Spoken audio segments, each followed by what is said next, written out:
Hello, everyone, and welcome to episode 56 of the Inventive Marketing Club. We're here every Friday morning so we can all build a better marketing strategy together.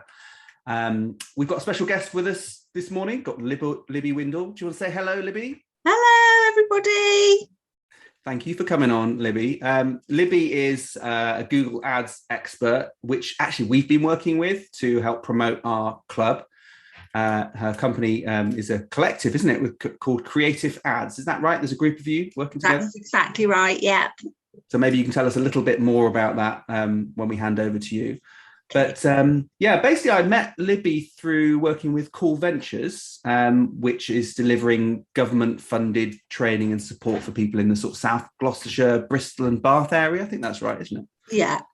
So that's nice. We all met at a Christmas do they had. And that's really good, actually, to meet people. It's nice to get out and do some networking, frankly, and actually meet some people in person.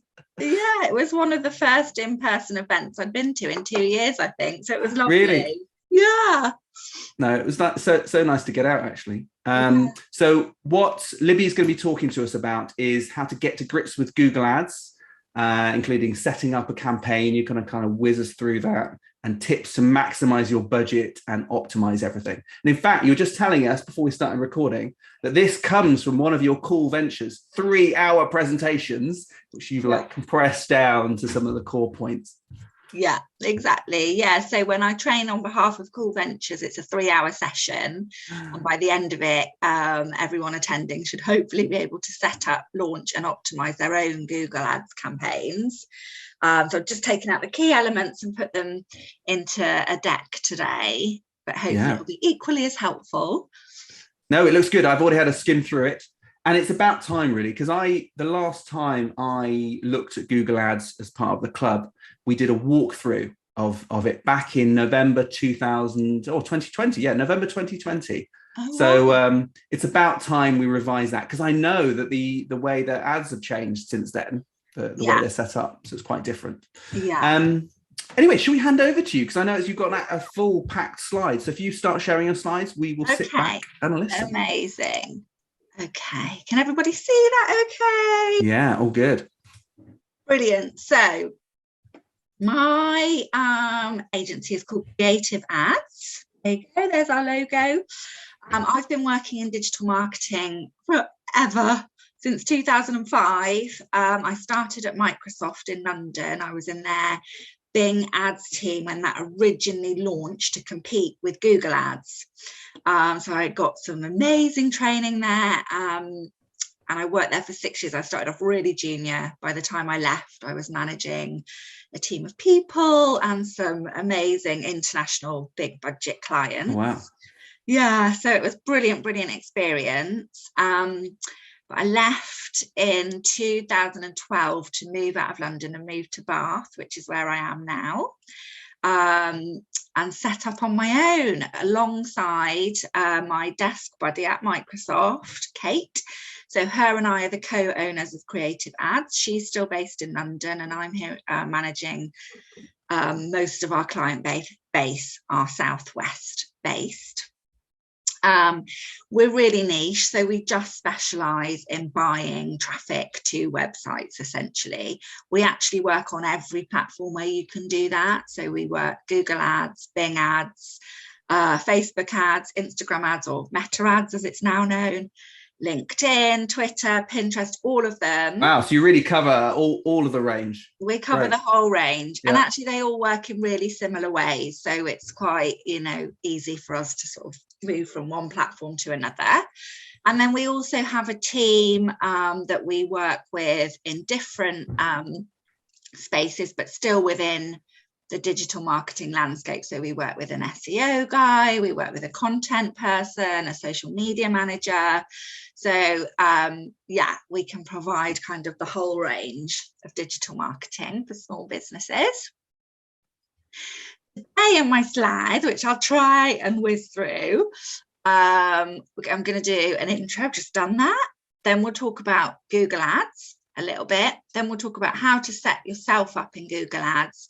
And then once you've done that and you've launched your campaigns, what do you do next? And how do you analyze whether they're working or not? So an introduction to Google Ads. So you don't know, Google Ads is an online advertising platform.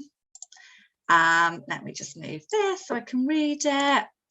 Developed by Google. I think it was launched in 2001, I think. Yeah, it certainly is. It's quite old, isn't it, actually? Yeah, it is, relatively. And advertisers can use Google Ads to display brief adverts, service offerings, product listings, or videos to web users. And it can place ads both in the results of search engines like Google Search, which is how it started, and on non-search websites, mobile apps and videos. So I think it can reach 92% of the internet. So it's pretty all-encompassing, but don't let that intimidate you. It just means that your niche audience is on Google, so we can reach them. It can be used to promote your business, help sell your products or services, raise awareness, and increase traffic to your website. These are just stats that I've pulled out from various blogs and intel, but I also find this replicated in my own client work. So more than 80% of global businesses trust Google Ads for paid campaigns. And I think that's really important to say, because I think it can often be seen as being very expensive, not bringing a decent return on investment, being very difficult to get it to work. And while there is truth in that, if you do it properly and run it, execute it well, there is still definitely value to be had from it. My clients are testament to that. Yeah, I'll testify to that as well. I know we had a client who we'd set up a campaign for, and it's okay, but it's quite broad. Then we got Libby in, and she said, right, okay, let's do this, and this. And it worked really well. Just lots of little tiny tweaks. That's what they were, little tweaks. And it made a huge difference in terms of now actually them getting really good, tangible conversions and leads through from it. So thanks for that. Oh, that's brilliant. That's so good to hear. People are 4 times more likely, so this is a user, is 4 times more likely to click on an ad on Google than any other advertisement network. So it still remains the most effective network. And users who visit a website through Google Ads are 50% more likely to convert. So users often see a Google ad, and because of the way it's displayed and how professional and business-like it looks, people are much more likely to make a conversion if they've seen that and clicked on it than if, for example, they're clicking on an SEO listing, because it makes your business look modern, savvy, technologically minded, trustworthy. So already, just before people have clicked on the ad, it's giving your business a good reputation. And the average Google ad return on ad spend, so that's for every £1 you put into Google Ads, the average you'll get back is £8, which is pretty good. I know obviously then you've got to take out overheads and costs, but for most of my clients, it's worth it. And for some of them, they're getting a much higher return on ad spend than that. That's the average. So that's just a little overview. And then I'm going to go into the different types of advertising that you can do within Google Ads. There are 3 main ways to advertise: search ads, shopping ads, and display ads. And these are where you should start. If you're brand new to this, or you've had a go and it hasn't worked, start again with one of these 3. There's also these additional ones, so another 5 types that Google will mention to you throughout the setup. These are slightly more complex and they're not as results driven. So to start with, ignore these. But once you've got confident with one of those main 3, you may want to come back. So video ads is advertising on YouTube, which Google own. App campaigns is advertising your mobile app rather than your website. Smart campaigns is the utilization of a lot of machine learning and artificial intelligence. Local advertising is if you're a local business selling to local people, it gives you more capability to do that. And discovery is very similar to display, but it targets people who are more likely to engage with new brands. They're looking to discover newness. But don't worry about those for now. And instead, we'll focus on the main three. So search ad, this is where Google started. You go to Google and you type in a search query. So there I've put in build a website UK.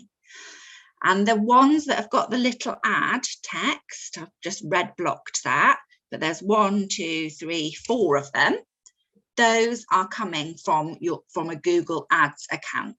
So that's Squarespace have got one, the best 10 website builders have got one, Wix have got one, and Web Factory have got one. And these that we're seeing are called text ads. And just to mention that below that, where we've got startups.co.uk, that's an organic listing. So nobody's going to pay for a click on that. That's completely free, and that's manipulated via search engine optimization. That's totally different science, which Ben is an absolute expert at, and I am not. So that's search ads. Shopping ads work in a similar way. So you've gone to Google and you're looking for a new sofa. So you've typed in buy new sofa. But instead of just getting the text ad, which look, there's a paid search ad, you're getting these shopping ads. And you'll get them at the top of the page, and you also get the option to click on the shopping tab, and then you'll see loads more ads. And these are different in that they have an image, a price, and a brand.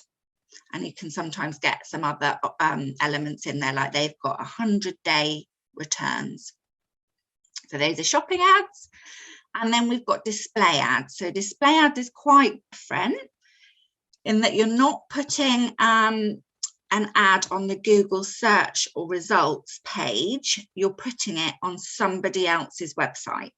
So here I've gone to The Guardian and I've been served with a display ad for Sainsbury's. So trying to sell me wine, champagne or sparkling wine, which is not a surprise because I enjoy all of that. So there's 2 million websites signed up to be part of this display network, and you can choose where your ad appears. You can choose it via picking a website like The Guardian, or maybe a blog that's similar to what you're trying to sell, or you can choose to serve it to the type of person who goes to that website or who you want to serve your ads to. So you can say, I want to serve my ad to somebody who's, and then there's hundreds of options to choose from. So you might say a female who's aged between 25 and 35, who's just had a baby or something like that. For example, if you were selling maternity wear or new baby gear. So that's how display works. And you yourself with your own website could sign up to serve other people's ads on your website if you wanted to. And it's a little bit of a money making opportunity, because every time a user clicks on the ad, you as the website owner get, I have to say it's tiny, but you get a little bit of revenue from Google for that action. So that's the 3 main ones. I'm going to run you through setting up a search campaign now. But once you've done that, that's where I'd start, because it's the easiest. It makes the most sense, I think. Once you've done that, you can then apply what you've learned doing that to shopping and display. Before you set anything up, you need to have a free Google account. And make sure it's the free one and not Workspace, which is charged for, specifically for your business. So you might already have a Gmail, which is a Google email account. And when you sign up for that, you'll get a whole suite of products under that Gmail address. If you don't have it already, you can just click, there's a link there, just click there and it will take you to set that all up. And it's brilliant, it's absolutely brilliant. So just 2 minutes, sign up for the Gmail, and with that you'll get a drive, so a brilliant online folder for organising everything. You'll get a Google Ads account, a Google Analytics account, a Google My Business, a whole suite of stuff. And I would just recommend making sure you've got all of that under one email address, and it means then it's all automatically linked together. The second thing you need to do is set up tracking for your meaningful actions. This is really key, because there's no point spending money in Google Ads if you don't know whether it's leading to sales, phone calls, email addresses, sign up to the newsletter. Whatever it is that's meaningful as an action for your business, make a list of it, and then you can either use Google Analytics or Google Ads to say, when somebody lands on my website, so they've clicked on a Google ad, they've landed on my website and they've bought one of my products, hooray! Tell me, report that back to me within Google Ads. It's actually quite technical to get this set up. So I would recommend going to somebody like Ben. Just give him your web developer, your list of meaningful actions and access to your Google Analytics or your Google Ads, and just saying, please, can you implement this tracking? And they'll know what that means and how to do it. So that's before you do anything in Google Ads. So make sure those two actions are sorted. And then you want to set up a campaign and an ad group. A campaign is another word for folder, and an ad group is another word for subfolder. And you want to set them up. So log into your Google Ads account that you've probably just created, or if not, click that link and it will take you to log in. And then have a little think about what your campaign and ad group setup should look like.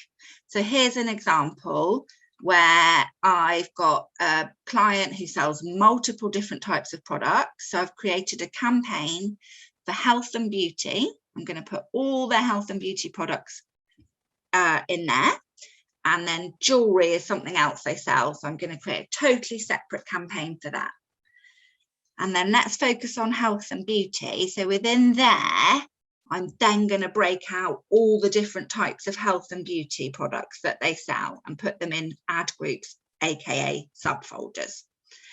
So soaps, bath bombs, shampoo, conditioner, they should all have their own ad group. And then within each ad group, that is where you select your keywords and your ads. And the way that's going to work is you select the keyword. Let's say you select handmade vegan soap is one of your keywords, because that's what you sell. You put that, I'll show you how to do it in a minute, into that ad group. And when a user comes and searches that on Google, it's going to connect that to your account and go, oh, this person's got that in there. I'm going to serve their ad to that user. That's how the whole system works. And at this point, it's just break everything up as much as you possibly can. You don't want, for example, an ad group called health and beauty, which contains hundreds of different types of product keywords. You want to split them out as much as possible, because then you can write an ad that talks about that exact keyword that someone's going to type in. I think it's useful seeing this diagram, because I often, when I'm setting out some of these campaigns, I struggle with how you break things up, and where it's best to split things out. And I think it is having some logic like this is really helpful. I think saying, let's split it up into these main categories and then going through to the product categories. Because otherwise it's, where do you stop? Where do you start? I mean, it can be, you don't want huge campaigns to manage where they've got lots of things in them. So this is really nice, actually. Yeah, oh, thank you. There's a movement amongst marketeers called SKAGs, which stands for single keyword ad groups, which is literally, because you can have up to something like 10,000 ad groups in an account, and it's literally each one's got one keyword in. I wouldn't recommend that. That's for somebody like me who this is their job and they're doing it every day. But if it's for your own business, I would just, not single keyword, but maybe no more than 10 or 20 per ad group, just so you've got everything nicely organized. Yes, that sounds like a nightmare. Yeah. Skag. And a horrible name as well. Yeah, I know. Okay, brilliant. Once you go into Google Ads, it's going to say, do you want to set up a campaign? And you're going to say yes, and then it's going to take you through the following selections. So the first thing is goals. Select the goal that would make this campaign successful to you. Now, I'm going to say, if you sell a tangible product, always choose sales, click on sales. If leads are important to you, so maybe if you're a service-based business and you want people's email addresses, choose leads. If it's just about getting people to know about your website and that you exist, choose website traffic. The rest of these, I would not choose. Basically pick one of those three at this stage. When you become more confident, then these relate to those other types of campaigns that I went through earlier. So that's something to come back to. But to start with, pick one of those three. And it's going to say, what campaign type do you like? So that's what we talked about earlier. I'm going to select search because that's what I'm showing you how to set up. I would say to you, either choose search, display, or shopping. Just one of those three. So do you want to show text ads to people when they type in your what you're selling? Do you want to serve an ad to people when they're on other websites, or are you an e-commerce brand and you're actually selling tangible products? In that case, you can choose shopping. Next tab it's going to take you to is conversions. So select the ways you'd like to reach your goal. 99% of the time I tick website visits. That's normally the aim for my clients, is to get people onto their website. So I would choose that one.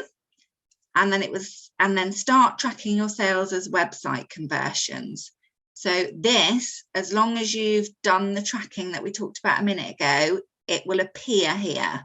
Say it will give you the list of all the conversions that you've set up to be tracked, and you can choose one of them or you can choose multiple. So you just do that, that'll appear, and it's just pre-populated, you just tick it. Next tab it's going to take you to is networks.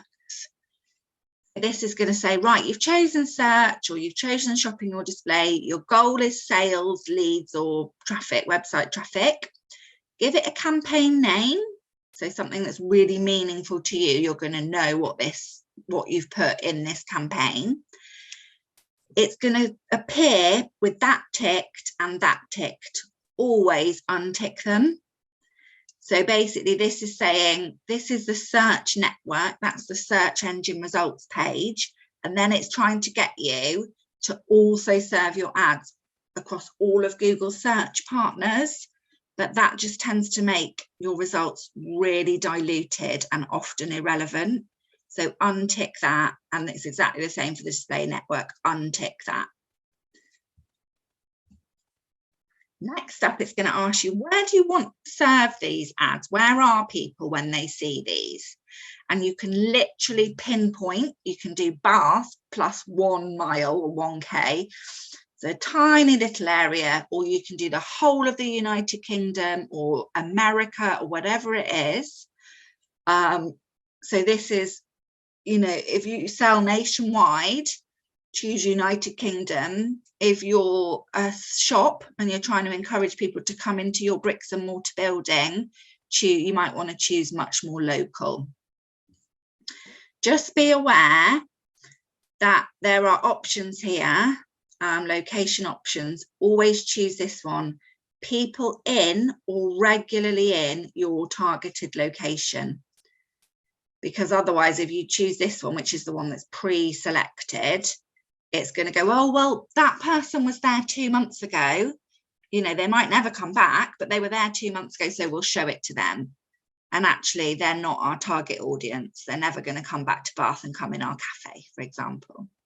If you wanted to exclude anywhere, you can do that here. I don't ever usually do that, to be honest, but it's an option.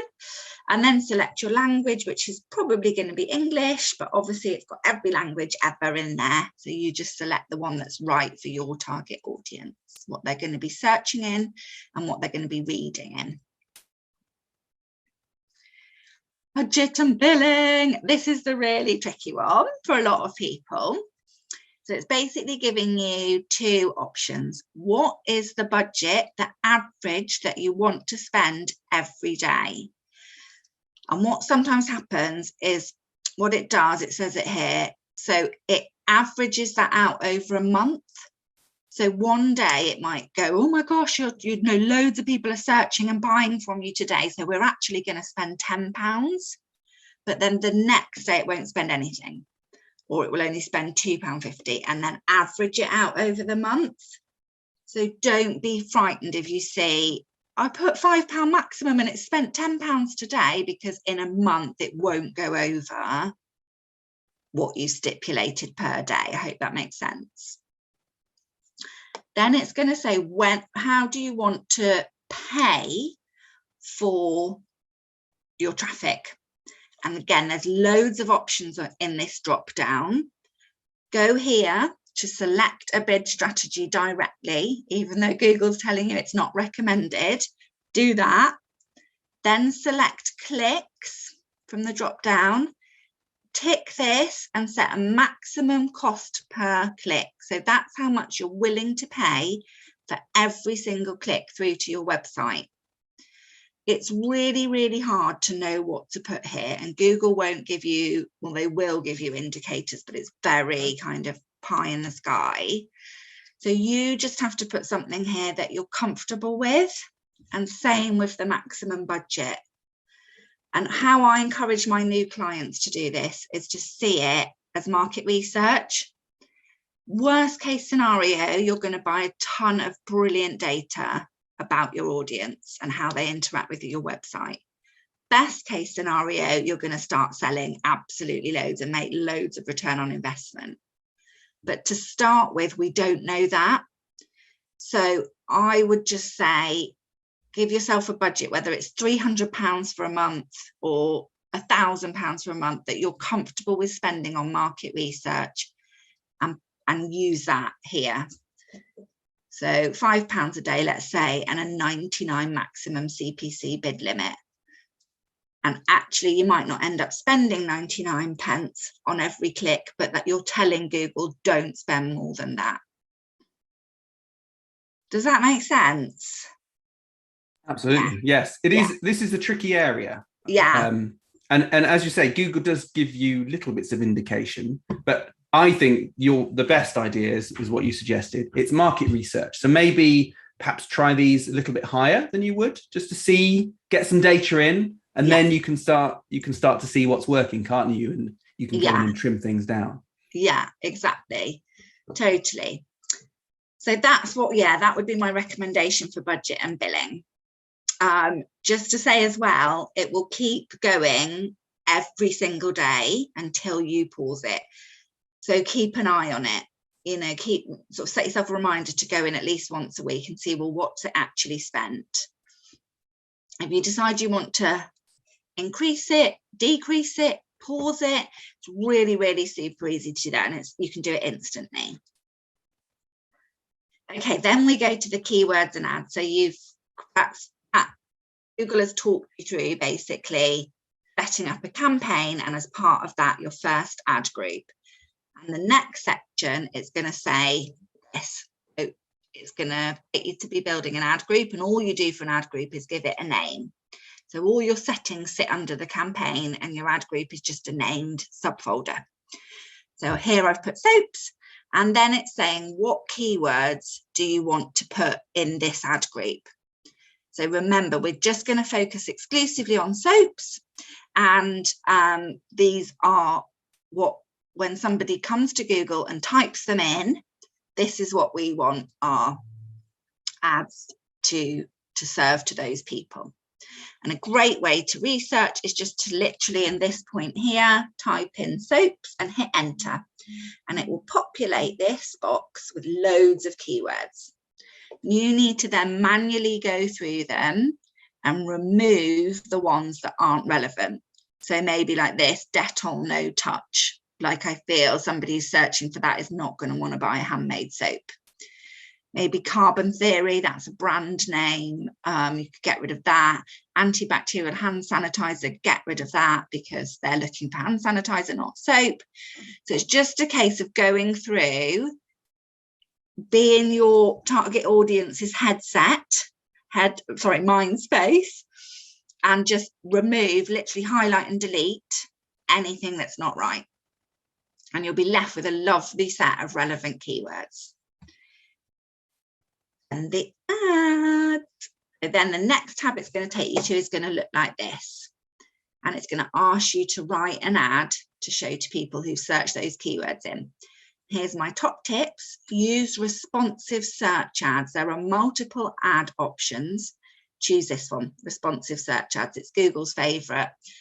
And you'll be rewarded for using it by being given more exposure by Google. Deep link the final URL. So that's the first thing here. When people click on this ad, where do you want them to land? Deep link it, send them to the soaps page. People are so busy, they don't want to be having to navigate around your website.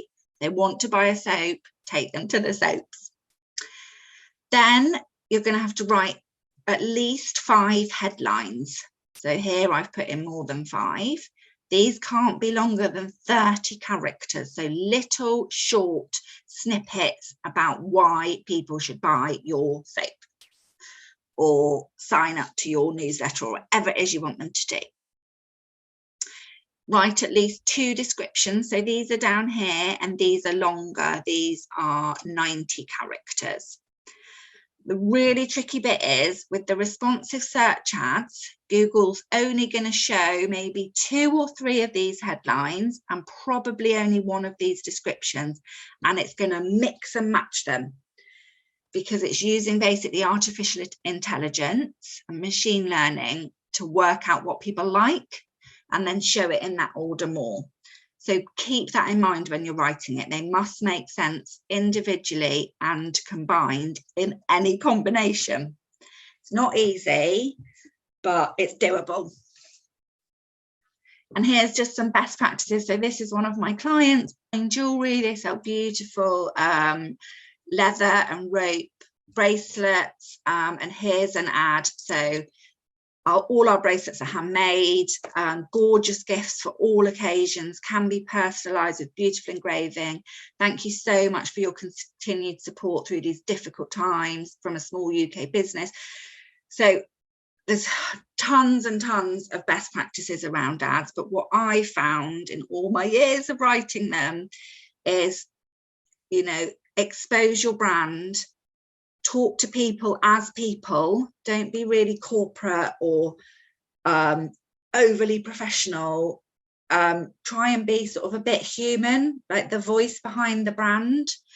So here I've tried to use quite a lot of descriptive words, gorgeous, beautiful. I've really shouted about their USPs, handmade, small UK business. You know, these are the things that we know matter to their audience. And then I've also, these are called ad extensions, which I haven't done a slide for because I was aware it was getting very long, but Google will take you to that section of Google, of the ads platform, and you can then fill in little extensions, which sometimes show with your ads and sometimes don't, depending on what's happening holistically on the search results page. I like that you've added the thank you in there into part of one of the descriptions. That's a really nice touch, I think, and actually goes with what you're saying about being more human and talking to them like people rather than these sort of ads which you feel are sort of jam-packed with keywords almost, and buy now, you know, do this, you know, very action orientated. This is a nice ad. It's just pointing out a few things that relate to people. Yeah, I like it. Because we really had a lot of conversations about how to handle the pandemic. This is a bit old, this ad, to be honest, but we were like, should we pretend it's not happening and, you know, just carry on as usual, the show must go on, or should we actually address it? And we thought, well, it's, you know, everybody's talking about it and thinking about it, and we don't feel like saying, you know, it's a difficult time is making us as a brand feel weak, look weak. We think it's just being honest, and it really worked. Honestly, they had a brilliant pandemic. Their sales skyrocketed. So Yeah. Brilliant. And then at the end of all of that, Google's going to show you a screen with everything you've set up and say, is this all correct? Publish. And then hopefully it'll all go nice and smoothly live. If it doesn't, I'm going to talk about that in a minute. So that's your first campaign, ad group, series of keywords and ad, all set up and launched. Once they go live, this is what the platform actually looks like. This is how you just view and edit your data. So people find Google Ads really difficult to navigate. So the key things to remember are always look up here in the top navigation. This will change depending on where you are. So if you click through into an ad group, this will change. So use this to know where you're working in the platform. Also on the left-hand side is how you can access everything. So that there's campaigns, there's ad groups, there's keywords, and there's ads. There's millions of other things you can look at, but these are the 4 that you're going to want to delve into. When you're actually looking at the data, make sure this has got all enabled selected. There's a few options there, and that's the one you want. And always keep an eye on the date, which you select up here. Sometimes clients will, contact me and be like, oh, it's nothing showing. And then they'll go, oh, it's because I'm only looking at today. And be aware it's time lagged. So there's a few hours between stuff happening and it's showing up in here. Then to choose what data you're going to look at, click on this, columns. That will present you with this, where it's going to ask you what you actually want to see. And I have put down here the key. So that's not quite right, actually. You want to have selected from all these different columns, impressions, clicks, click-through rate, cost, average cost per click, conversions, cost per conversion, and conversion rate. So go into each of these, select those, they'll appear on the right-hand side, save them as a preset. So tick that and say, call it your business name, click apply, and then every time you go to this page, that's what it will show you along here. And then I'm not going to run through these because it's a lot of text, but for every problem that you come across, and it's not, you will find that you need to make tweaks from when you start to getting to where you want to get. And sometimes that can take, sometimes you can get off to a great start and the results are all brilliant. And sometimes it can take up to 3 months of tweaking to really get the stats you want. So if you feel like low impressions, and an impression is a view of the ad, so, oh God, nobody's seeing these ads, go through these elements here and make changes to those. You feel like, oh, so many people are seeing them, but really hardly anybody's clicking them, so I'm showing to too many people, this is what you need to edit. If you're getting lots of impressions but hardly anybody clicking, so the click-through rate, that's the percentage of people who see the ad that click on it, is low, and by low I mean less than 5%. This is where you need to start working here. If you're finding it's really high cost, just reduce your max budget and maybe pause your keywords. High average CPC, so CPC is the cost for every click on the ad through to the website. You need to work on these elements here. And low conversions, so you're getting lots of traffic, lots of lovely clicks, you're happy with the amount you're paying, but why aren't people actually converting? Look at these. Focus on the keywords and ads that do convert. Think holistically. So remember that this is just one part of your entire customer's journey. Right, I've had 100 clicks yesterday and none of them have converted. What do I need to change on my landing page? And it could be you have to go right through to the price, the product, the customer service. You need to look at everything. And also look at what your competitors are doing. It's a brilliant way to get some knowledge. And I'm aware that I've just covered that all quite quickly, but once you've got that overview, then this is brilliant places to get more help. So support at Google, there's a team of millions of people, hundreds of people, they're online 24 hours a day. Click that link, you can call them or you can chat with them and just say, look, I've just launched and I seem to be getting loads of impressions and clicks, but I'm paying, you know, the cost per clicks is so high, I don't understand it. They will help you. There's also Google Digital Garage, which is courses on every element of everything I've talked about. So if you're like, I feel pretty confident, but I just don't quite understand click-through rate or how to make my ads better, there'll be a course in there for you, quick course that you can do, and it'll give you loads of insight. And then there's also Grow with Google. So that's another platform which will help you to grow, basically, to grow your business. So there's some great stuff in there as well. I think that's it. Yes, it is. Well done. I've got a few questions, if I may, going through that. Of course. No, thanks for that, Libby. Just a couple, right? So search ads or display ads. I get, for me, I get both of them, but I don't know if there's a time when I should choose which is better than the other for certain products or services. I mean, so I just tend to default for customers when I'm helping them, and we only sort of help them at a basic level to set things up. Yeah. I just default to search. But could you explain the difference and where you might go for one or the other?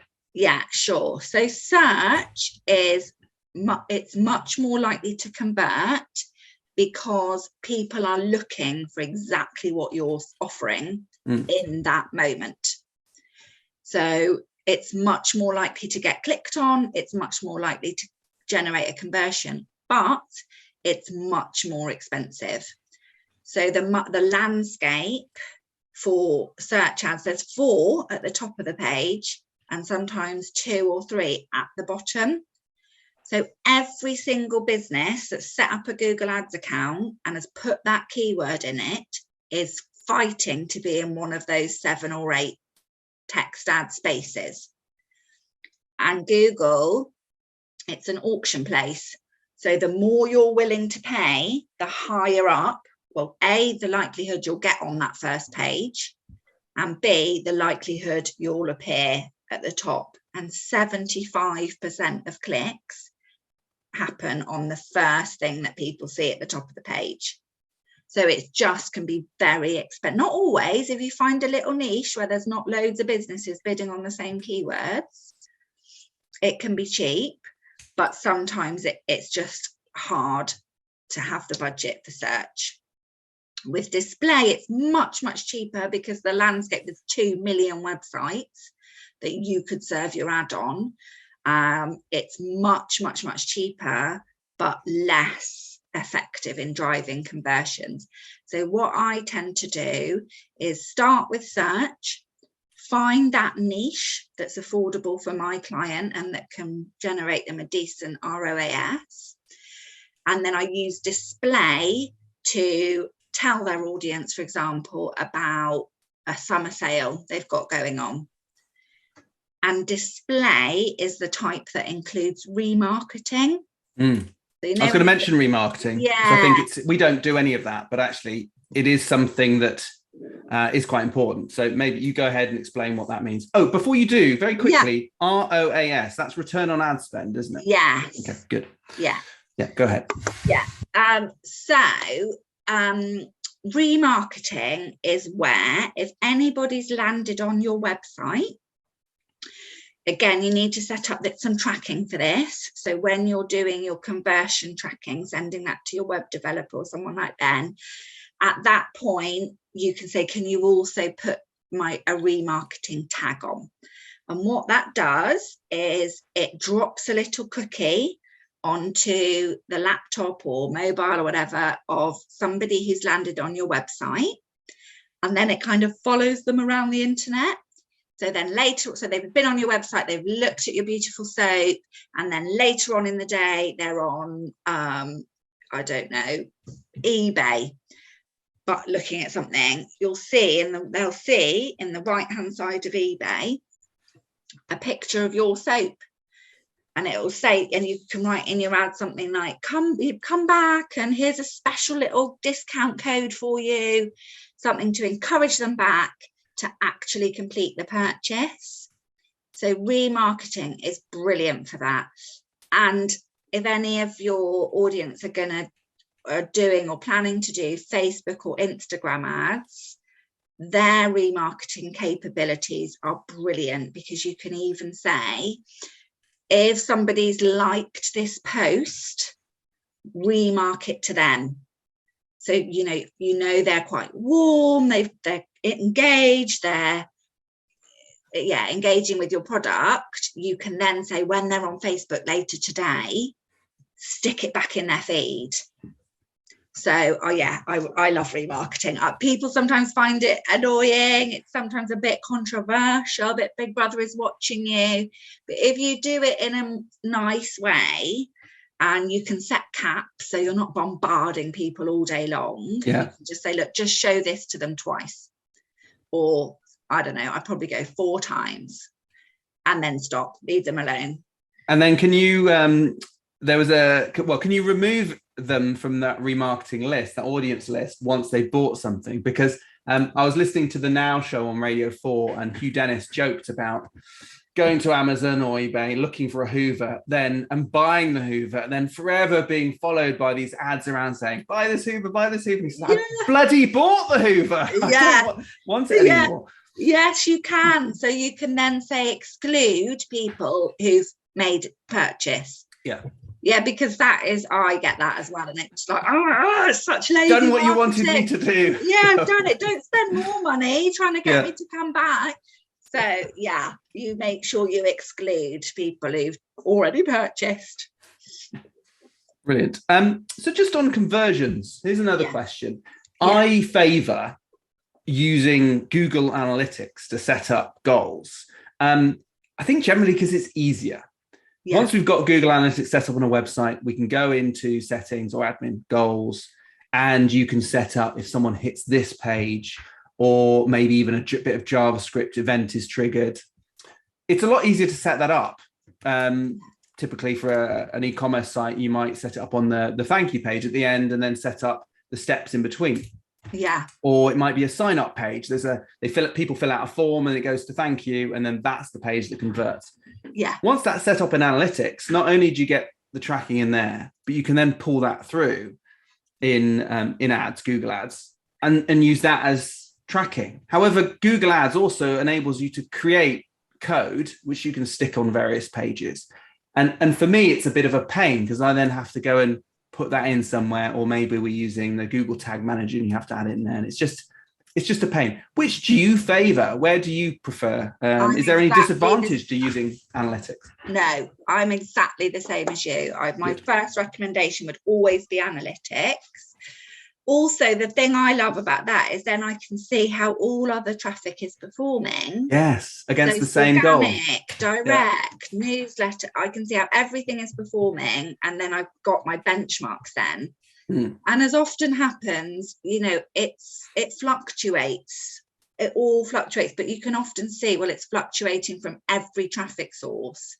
So this week we've had a dip in traffic to the website, but it's happened across every traffic source. Yeah. So not that there's an issue with SEO this week or with Google Ads this week. It's that there's something happening, the Queen's Jubilee. Every single one of my clients that long weekend had a massive dip in traffic because everybody was outside partying. So it's great. Analytics I love it. It's such a brilliant tool, and I would always set everything up in there. And then Google Ads makes it really easy. You just click a plus button and import any goals you set up into Google Ads as well, if you want them in both places. Yeah, good. I'm glad you're with me on that, because it's that having that one goal across all the different channels and sources just makes a lot of sense, rather than it just being siloed in Google Ads. Yeah. Just a final question before we finish. and this may be a tricky one to answer in a few minutes, but I'm gonna ask anyway. Tips on writing headlines. So I actually quite like the responsive ads. I think it's a lot easier rather than actually having to craft these little perfect, because it used to be, here's a headline, here's a description. Yeah. And it's in some ways easier just to put in different sentences, which then Google will rearrange to find the best ad. Yeah. But where do you start with writing headlines? What's the best way to sort of know what to put in there, or pulling out, maybe text from someone's website? How do you start with that? Yeah, I always so with a client, I always go to their website and their social media. Good then idea. I look at what it is that they're trying to communicate to people via those sources. And usually, that encapsulates everything, how they want to talk to their client, what their USPs are, what really matters to them. So, but if you're doing this for yourself as your own business, that is also a great starting point. What was in your head when you were writing your About Us page, or how do you talk to people when you're crafting a caption on an Instagram post? So yeah, I would start there, but I would just make it look at what your competitor's doing and how can you stand out from them. If there's 4 of you with text ads appearing in a results page, what can you put in yours that's going to encourage the user to click on yours instead of the other 3? Sometimes it's pricing, sometimes it's an offer, but like that example I showed you, that's about being people with a personality and gratitude for your custom. Yeah. And of course, because you can have multiple headlines and descriptions, you can try different things out and let Google sort it out for you. Let Google work out which ones are performing best and then show them. Exactly. Yeah. So actually, in some ways, don't worry about it too much. Just try it. Yeah, exactly. I've got something quite related that I want to show you. I don't know if you've ever seen this before, Libby, but I'm going to just try and if you stop screen sharing, I'm going to share this website. It's called swiped.co. Okay. So hopefully you can see that. What this is, it's I don't know. It's like an archive of ads, both old and new. So you on the screen, we can see blocks of different ads there. Some are like from black and white from a newspaper or magazine, and some are more modern ones. We've got some Shopify ones on there. And the person who made this website, called Swipe Worthy, basically takes these ads and critiques them. So let me have a look here. If I go to this one, and he calls them swipes. I don't like that name. Maybe that's my mind. It doesn't sound very nice. But I think the idea of a swipe is, in a pinch, an ad agency can go, "Oh, we got something we need to create. Let's have a look in our swipe file to find a previous ad that we think worked well from a client, and then use that as a base to start off with." And that's why I often recommend this to people if they're designing a landing page or doing an ad, or they just need somewhere to start. Have a look in here, because it can give you some ideas just to get you started. So, because I always get stuck on the writing content part of it, because I'm not a copywriter. So this for me is quite useful. Yeah. So what they've got here is 2 ad variations that they've looked at and different ways it was written. If we hover over these highlighted areas, it actually says here, they've positioned the face to draw attention to the copy. And on this one, the green plant brings out the green in the logo and adds some vibrancy. So some of it's just observations that you might want to take forward. There's lots of others. You can actually filter them as well. So if you say, I want something in the arts and crafts industry, so they don't have many of those. You can actually filter them by type. So this is good. This is quite an old sort of print advert, but the theory is the same. That people haven't, the human brain hasn't changed for thousands and thousands of years, if not tens of thousands of years, hundreds of thousands of years, I'd imagine, on the scale of evolution. So the basic level of advertising still applies to us, whether it was hundreds of years ago in newspapers or it's modern. And so it's quite interesting how they've taken a concept and then sort of gone through it, critiqued it, and here's in just a few hours. So they're representing how easy it is to use. Yes. photo of this person correlates to who you're targeting. So, if you're targeting men, make sure you include a man in there, maybe of the type of customer. Yeah. So I think this is a really good resource. Yeah, it's really interesting. I'll have a proper look at that later. Yeah. That's great. And obviously those are more like display ads. Yes. The imagery and everything. And actually Google does the same thing for display ads. So they're dynamic, responsive. So you put in a load of images and different headlines and text, and it mix and matches them all up. And it's great as well, because no matter what the shape of the space on the website that the ad's being fitted into, Google can just rearrange everything. But yeah, this is great for what sort of images should you include, what sort of messaging, what works, what doesn't. Exactly. And sometimes it's just, I need to start somewhere, and it's better to not start with a blank sheet of paper, because then that helps. We procrastinate. Then it's better just to say, I'm going to start somewhere, I'm going to copy someone else, use that as a base, and then work forward that and make it your own. So this is a good place to do it. But equally, you're right. You can start with your competitors. You can go and look at their ads and say, what do I like about this? And then how can I make it better? Yeah. To actually use their own information against them. Yeah. Yeah, exactly. I just thought that'd be interesting for people to see. Yeah. Thank you very much, Libby. That was great. Really useful. I definitely picked up a few things there that helped me. And as I said before, you're helping us work on a campaign to drive traffic to our club page, to see if we can, because we haven't promoted the club page really at all. It's mainly been natural referrals or people coming in from clients. So actually, it's an interesting experiment to see, can we get people who have no idea who we are, no idea what the club is about, to see if they can sign up. So that's something we've started recently, and we'll see how that goes. Yeah, amazing. So I appreciate that. So thank you. Right, we're coming up to the hour, which is perfect. You've done really well to get that in on time. Pushed it in. Yeah, it's perfect. Claire, we hadn't heard from you yet, so we rushed straight into Libby. Hello, Claire. How are you doing? Thanks for managing everything in the background. What have we got to look forward to next week?